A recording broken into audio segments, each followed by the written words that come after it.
We got some WoW Remix news before we get into some updates for the War Within stuff to get into real quick. Some really interesting stuff, but I wanted to talk a little bit about this. So, scaling decrease in areas. People have been complaining about how the scaling has been working in the WoW Remix event, and specifically how difficult it's been. Not just playing the game, but as you get through it, the scaling is pretty intense. So Blizzard has kind of listened to feedback there and dropped it back. So the health of creatures in heroic scenarios has been decreased by 20 to 25%. Scaling across the board has been decreased as well, you know, including outdoor world content and everything else. So you should start to feel more godlike, and I feel like that's what should be happening in this remix event. I feel like Blizzard kind of overtuned it a bit to be a bit too difficult. At the end of the day, this is just a power leveling grind thing that you can do, and it should be fun. You should be able to somewhat break the game, right? Kind of like we did at the end of BFA, and I feel like this is the right direction for Blizzard to take things. They should continue to make it a little bit easier, and maybe drop the costs of upgrading gear with your bronze. I've been seeing a lot about that too. But the scaling has been nuts at 70. Yes, I totally agree, Omnikins. Moving on to something I reported on yesterday, boys and girls. The goat farm is dead. That's right. The Fun Police found it. I shouldn't have reported on it. Maybe Blizzard watches my streams. Who knows? Probably not. But the goat farm is gone. Basically, at this point, they've nerfed every single bronze grind that you can find in the game. If there are any out there, the people who found it are smartly keeping it a secret, because Blizzard just seems to be nerfing every single one of these things as soon as they're discovered. So yes, I reported on the goat farm being able to hyperspawn them. You could still do that, but they don't drop anything anymore. So it's pointless unless you just have an undying hatred for goats. It's not going to be something you're going to want to do. Fog farming was out of control. It was. I mean, I'm sure it was, but it was there. And, you know, people were doing it, and the people who got it done, that's for sure. Moving on to some more Within news, we got some interesting pre-patch event stuff coming in. We got 2 mounts that are going to be available for the pre-patch event. 2 Spectral mounts are coming with the War Within pre-patch event, a Griffin and a Wind Rider. These are like kind of spectral forms. They're calling them remembered forms. So if you don't know yet, the event that's going to be happening is like these remembered events. So we're going to be seeing the Lich King again, all kinds of stuff. Basically, all kinds of weird time anomalies are going to be happening. Why they're happening, we're not quite sure yet, but we do know that they are going to be happening. We're going to be seeing a bunch of remembered stuff, kind of like we saw with Illyria in the quest line that we just recently did, where she kind of was remembering or seeing visions of her husband, Terrellian, and a bunch of other stuff. We're going to be seeing stuff like that. So we're going to dig into some old memories, kill some old bosses, Hogger, Lich King, all kinds of stuff like that. And evidently these are some of the rewards we're going to be getting. 2, you know, decent mounts, remembered mounts. That's kind of cool.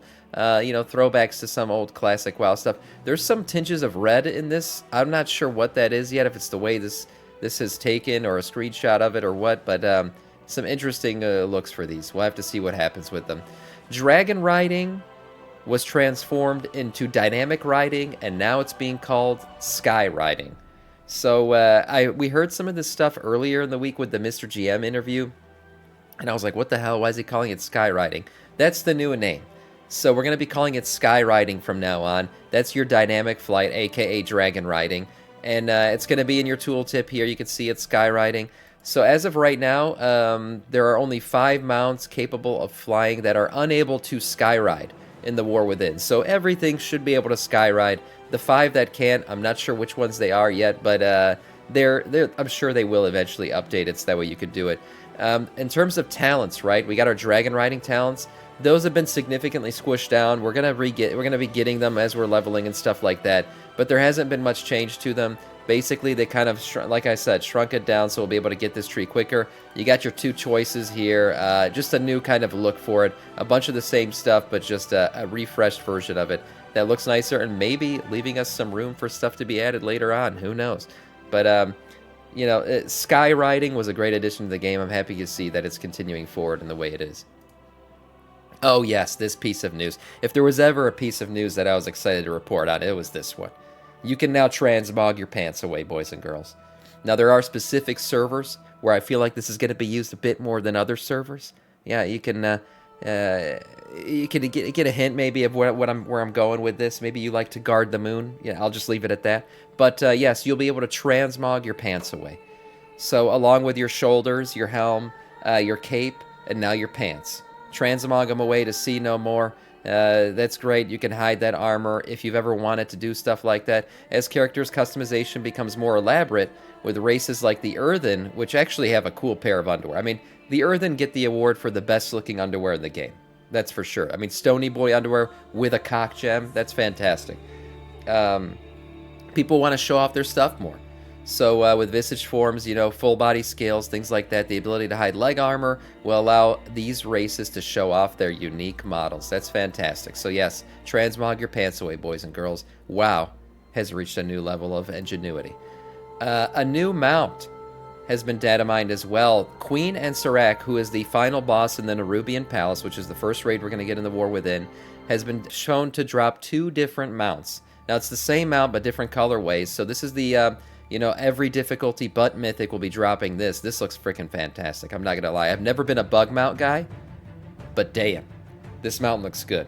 This mount looks really good. So I'm going to want this. Hopefully I'll get it. You never know. Drop rates are what they are.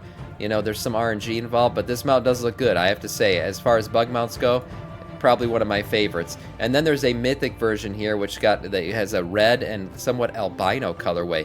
Really cool looking mount. You know, this is that Felguard skeleton, right? But something about how they transformed it here makes it look a lot cooler. I love all the armor around the head here. And like I said, as far as bug mounts go, I mean, this is elite. Moving on to DPS charts. We look at these often.